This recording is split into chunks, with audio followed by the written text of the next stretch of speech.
Bonsoir, ici Michel Barrette. Vous savez, je vous apprendrai rien en vous disant que souvent, une émission de télévision, ça reflète bien l'esprit de son temps. C'est vrai pour Kilomètre-heure aussi.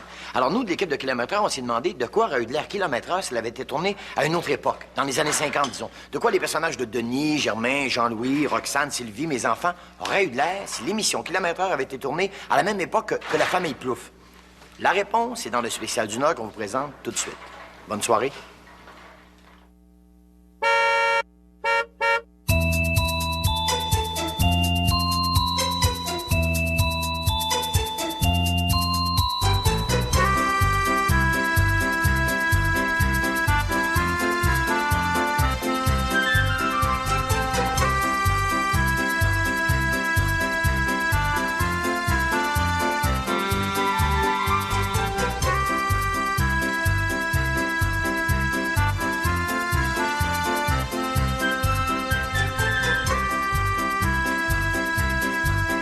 Michel Barrette. Marie-Lise Bourque, Francis de Passier. Ainsi que Gilda Roy dans 1000 à l'heure.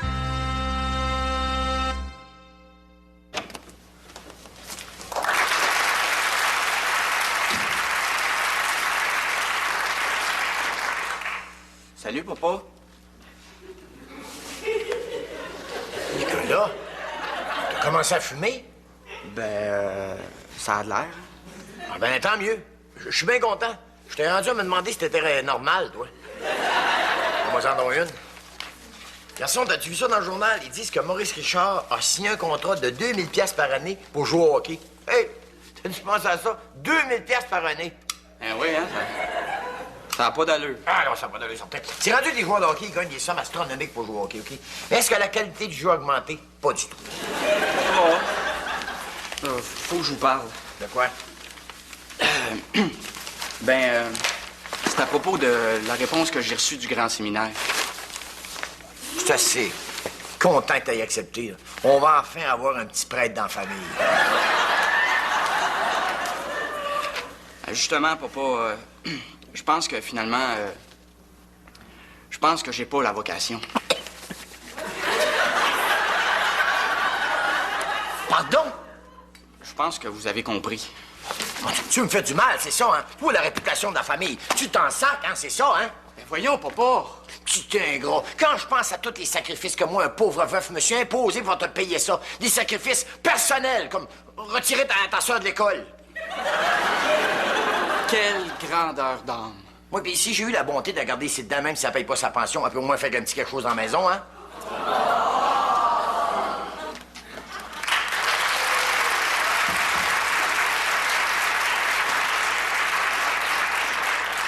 Mélanie, où c'est que t'étais?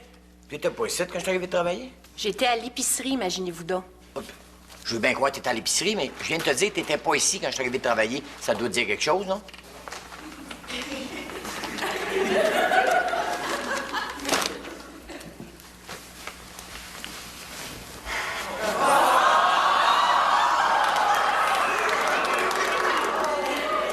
Ah, c'est beau. Tu peux aller cuisiner à cette heure.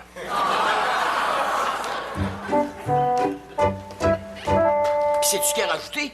Il dit, dans le fond, ce qui te dérange, c'est pas de perdre un curé, c'est de perdre une servante. Franchement! Perdre une servante? J'ai-tu déjà eu besoin d'une servante, moi? Non, t'as eu une mère, une femme, puis là, t'as une fille. Non, j'en reviens pas. Tout ce qui a fait me rendre heureux, cet enfant-là, c'est de faire du vœu d'obéissance, de pauvreté, puis de chasteté jusqu'à la fin de ses jours. C'est trop y demander. Sans compter toutes les possibilités qui se coupent pour un petit gars qui est pas habile de ses mains. S'il veut pas être curé, il va être obligé d'être docteur ou notaire. Il veut pas ni docteur ni notaire. Il veut faire de la sociologie. Il prévoit être malade. Non, c'est pas une maladie, c'est une nouvelle manière de pelleter les nuages. Oh, il en invente-tu des affaires? On était si bien quand il se passe rien. Oui, oui. Il y en a qui appellent ça le progrès. Oh, moi, ça me fait peur, Denis. J'ai l'impression que notre société est malade puis qu'elle guérira jamais. As-tu entendu parler du nouveau chanteur américain? Elvis Presley? Elle quoi? Elvis Presley. En tout cas, avec un nom dur à retenir de même, ça fera pas une grosse carrière. En attendant, il peut faire bien du mal, par exemple. Il paraît que la façon qu'il se bouge le bassin, là, Il est capable de mettre enceinte une spectatrice de la 10e rangée sans lâcher son pied de micro. C'est épouvantable. Oui, mais Dieu merci, Denis. L'archevêché, il a interdit de venir chanter à Montréal comme il était supposé. Il est obligé d'aller se produire dans une autre ville. Ah ouais? Ouais. Un endroit de perdition reconnu pour ses mœurs décadentes. Où ça? Ottawa.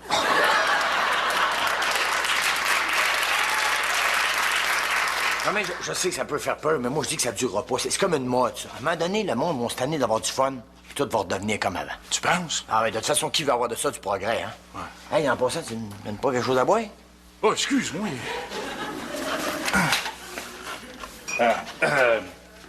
Une petite chaude, mon Denis? T'as pas de petite tablette? Ben, j'ai oublié de mettre de la glace dans le glacière.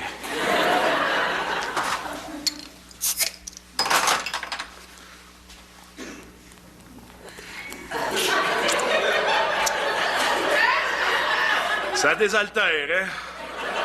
Ouais. Bon, ben, faut que j'aille mon bâton au bureau. On se voit plus tard, OK? Salut, Denis. Ah! C'est bien tout vrai, ça. Qui c'est qui a besoin de ça, le progrès? Y a quelqu'un? Oui, entrez donc. Bonjour, je me présente, Richard Trudeau, représentant des excellents produits Frigidaire. Seriez-vous intéressé à voir un de nos échantillons?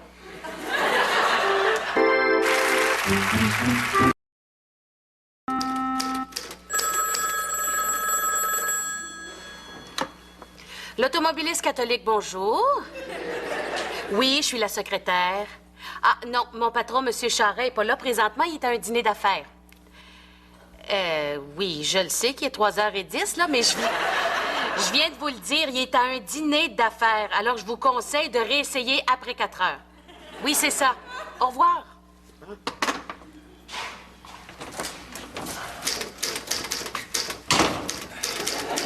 Ah!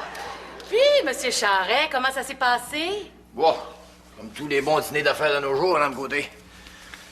3-4 bières comme apéritif, un bon Thibault, une dégrévée et des patates, puis 2-3 bouteilles de vin rouge digérées, tout ça. Mais là, ça a dû être fructueux avec le temps que vous avez passé là. J'imagine que le contrat doit être signé. Oh, shit! C'est de ça que j'ai oublié de parler. Il va falloir tout recommencer. Se faire rappeler deux secrétaires puis reboucler-moi un dîner d'affaires.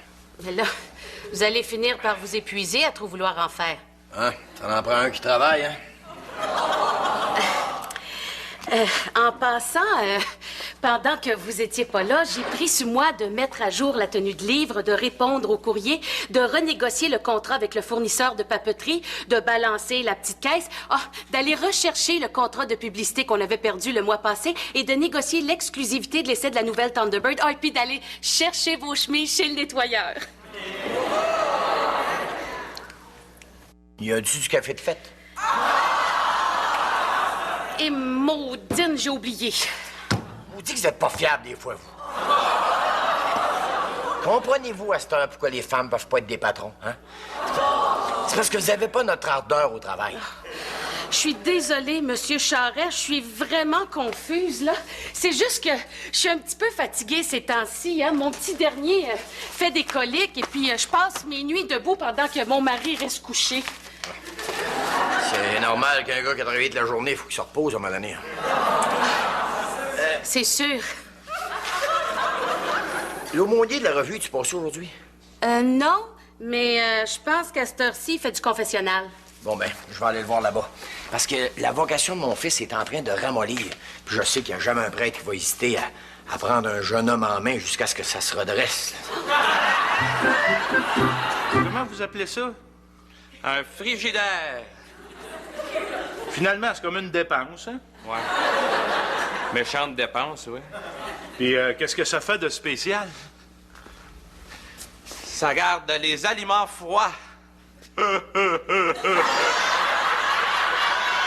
Me semble. Moi non plus, j'y crois pas vraiment. Pourquoi vous en vendez de bon? Ben, faut bien gagner sa vie, non? Puis depuis que je suis veuf, moi, monsieur... Oh, vous avez eu la douleur de perdre votre épouse? Je me suis retrouvé tout seul avec 14 enfants, puis... Mon maigre salaire de colporteur pour les nourrir. Vous avez 14 enfants à votre charge? Non, plus que 4 maintenant. J'ai confié les 10 autres à une communauté religieuse. J'étais pas capable de subvenir à leurs besoins. Ah, c'est sûr qu'à l'orphelinat, au moins, ils vont manger à leur faim, hein? Oh, mais ils sont pas à l'orphelinat, hein? Non, il restait plus de place. Mais grâce à un programme du gouvernement de ce bon monsieur Duplessis, les religieuses leur ont trouvé des places dans un asile de fous. Vous avez bien fait. Vous allez voir, dans 50 ans, là, ils vont vous être éternellement reconnaissants. Mais bon, c'est sûr que ça m'arrangerait si vous m'achetiez un frigidaire. Mais je peux pas vous forcer à acheter quelque chose d'aussi inutile. Juste pour mettre un peu de baume sur mes malheurs.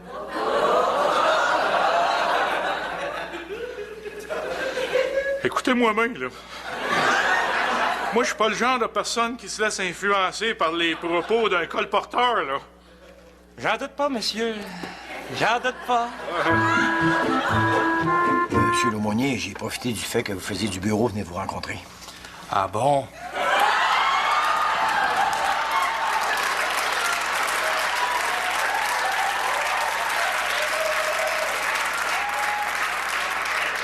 Ça vous arrive pas souvent de ce temps-là? Ben, pour aller à la confesse, il faut faire des péchés, vous comprenez? Pourtant, j'ai failli conclure à un appel à la dissolution des mœurs à la lecture de votre dernier article, hein, au sujet de cette nouvelle invention diabolique, le cinéparc. Faut pas voir du mal où il n'y en a pas, hein? Pourtant, vous écrivez qu'une jeune femme vous accompagnait. Ah non, mais on n'était pas tout seul, on avait un chaperon. Sa vieille tante était avec nous autres. Et où était-elle? Dans la valise. Dans la valise. Bon, on l'avait convaincu d'aller dans la valise parce que ça allait coûter moins cher, vous comprenez? Mais là, parle Georges, on l'a oublié là. Elle n'est pas la seule à n'avoir pas vu le film, si j'en crois votre article. Qu'est-ce que vous voulez dire? Eh bien, vous concluez en disant que votre soirée a constitué une véritable messe où le corps au menu n'était pas précisément celui du Christ. Vous savez, quand je parlais d'une messe, c'était seulement une image, hein, parce que la jeune fille a gardé son chapeau toute la soirée. Ah, bon. Si je suis venu vous rencontrer, c'est pour vous parler de mon fils, dont la vocation semble faiblir. Alors, j'ai pensé que vous pourriez peut-être le rencontrer et lui parler. Vous êtes sérieux? Sa vocation faiblit? Mais comment peut-on résister à l'attrait de faire vœu de chasteté pour le reste de sa vie? Je me le demande moi-même. Le malheur, c'est que s'il ne change pas d'idée, ça risque de faire plein de malheureux autour de lui. À partir de moi-même, qui n'aura pas fait de petit prêtre, puis qui, pour sauver mon arbre, est obligé de répondre de mes actes devant Saint-Pierre lui-même. Puis pour ma fille aussi, qui ne pourra pas s'accomplir, qui ne pourra pas aller au bout de toutes ses possibilités en tant que femme, en devenant le bâton de vieillesse de son père. Je vois, la situation est grave, en effet. Pensez-vous pouvoir m'aider, le rencontrer puis le faire changer d'idée? Je vais essayer. Bon, on me fera un acte de contrition, là. Et maintenant, un mot de nos généreux commanditaires. Mesdames, Mesdemoiselles, Messieurs, bonsoir. Ici Gildor Roy. Messieurs, êtes-vous comme moi et après une longue journée d'ouvrage, aimez-vous être récompensé? Personnellement, quand j'arrive à la maison, que je me cale dans un bon fauteuil et que je me maudis les pieds sur un pouf, il n'y a rien que je préfère que de hurler en direction de la cuisine afin d'obliger mon épouse à me déboucher une bonne bouteille de Porter Baudry pour ensuite me la servir avec humilité. Ah, le Porter Baudry. Si frais, si léger, si rafraîchissant. Porter Baudry.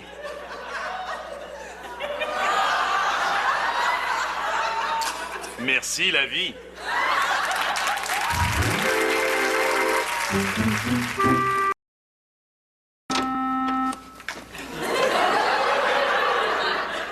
Qui c'est que t'as embrassé?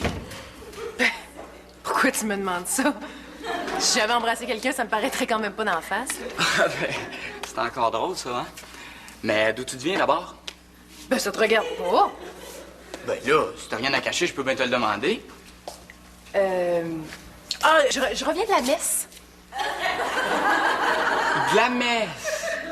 Mon Dieu, il a dû y avoir de l'action à cette messe-là, hein? Qu'est-ce que tu veux dire? Ben, en principe, là, le rouge à lèvres, ça va juste sur les lèvres. Ah, mais... Oh, tu sais, c'est pas facile à pogner une hostie quand t'as pas le droit de te servir de tes mains, hein?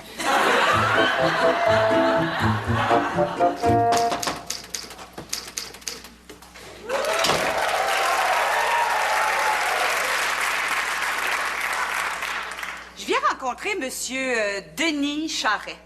Ah, désolé, il est pas là. Je pense qu'il est à un déjeuner d'affaires. Ben, il est un peu tard pour ça, non? Bon, ben, c'est peut-être un dîner d'affaires. Ben là, il est un peu tôt pour ça, hein? Bon, ben, ça doit être une collation d'affaires. Fait que finalement, il est jamais là, hein? Encore un autre cibole de poignée de cul qui est boss, alors que tout ce qu'il a, là, comme CV, c'est ce qui lui pente les jambes. Madame! Quoi? Ben, c'est pas très beau, une femme qui sacre, je trouve. J'ai pas sacré, j'ai dit cibole. Si j'avais voulu sacrer, là, j'aurais dit ciboire. C'est à quel sujet, au juste? Je viens passer une entrevue. Ah, bien, dans ce cas-là, je me présente. Madame Gaétan Côté. Ça tombe bien, c'est moi qui les passe en général, asseyez-vous. Ah, je m'en doutais. Encore une femme qui se tape tout l'ouvrage de son boss pour le 10e de son salaire. Qu'est-ce que vous en savez? Ah, moi aussi, hein, j'ai été nounoune, là, dans mon ancienne job. Ben là, nounoune, parlez pour vous. Hey! J'avais beau, là, mettre la tenue de livre à jour, répondre au courrier, renégocier le contrat avec le fournisseur de papeterie, faire balancer la petite caisse, aller rechercher le contrat de publicité là, qu'on avait perdu le mois passé, puis aller chercher les chemises du patron chez le nettoyeur. Savez-vous ce qu'il me disait, là, en arrivant? Y a-tu du café de fête? Bon, vous voyez bien, là, que vous êtes nounoune. En cibole. Pardon? En ciboire.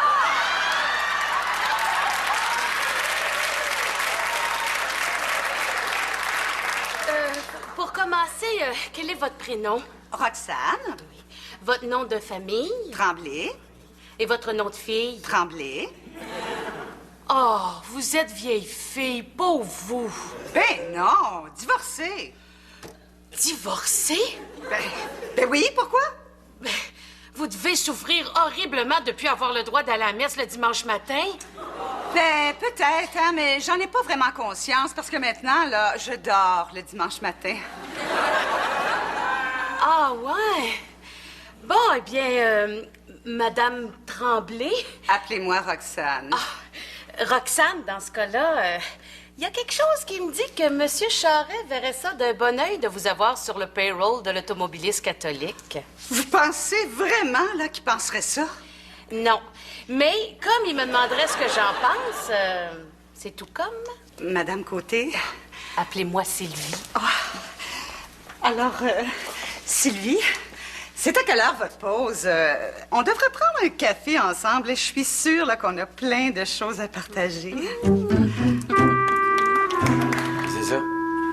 Un frigidaire, mon Denis. Puis ça à côté. Un frigidaire, mon Denis. Je sais bien, mais pourquoi deux? Ben, j'avais droit à 10 de rabais à l'achat du deuxième. Je pouvais pas passer à côté de ça, moi. Germain, tu t'es encore fait avoir. Oh, tout, mon bon ami. Tu sauras que le progrès a ses bons côtés. Qu'est-ce que tu veux dire? Eh bien, grâce à la compagnie Frigidaire, une nouvelle ère s'ouvre pour notre amitié, mais également pour nos papilles. Car en effet, adieu, petite chaude, voici que ça mène la petite frette. La petite frette. Ah, ouais, elle est bien chaude pour une petite frette, non? Mais oui, c'est ça que je voulais te dire quand je t'ai dit que t'es fait avoir. T'as acheté 2 frigidaires, t'as pas l'électricité.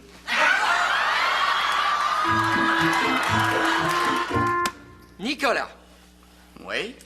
j'ai entendu dire que tu lisais des livres qui sont à l'index. Ben oui, mais... Vous voulez pas que le monde lise des livres cochons, puis vous précisez lesquels le sont le plus. Et avouez que c'est tentant. Nicolas, Oui? où est Dieu? Dieu est partout. Bon, enfin. Ça veut dire que vous êtes assis dessus? Écoute-toi, mon espèce de petit schnappant. Tu es sur une pente extrêmement glissante, fait qu'aggrave pas ton cas. Regardez, c'est pas la peine d'insister, hein? Je l'ai pas, la vocation. Je l'ai jamais eu, puis je l'aurai jamais. Mais je te comprends pas. Tu te sens pas inspiré par la vie des saints? Comme le père Brébeuf, mettons? Oui, tiens, comme le père Brébeuf qui est parti évangéliser des petits Indiens. Ouais, puis qui a réorienté sa carrière en devenant menu du jour. Nicolas Charret, ça va faire! Regarde, tiens, pourquoi tu prends pas exemple sur ta sœur, qui est une vraie petite sainte, puis qui a pas d'autre intérêt dans la vie que de faire plaisir à son papa puis au bon Dieu, puis d'appliquer les vertus du catéchisme, hein? Ben...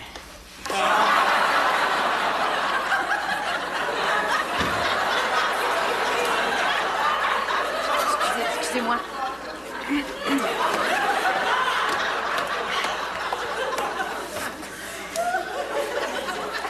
C'est vrai que c'est dur à attraper une hostie, hein, quand tu peux pas te servir de tes mains.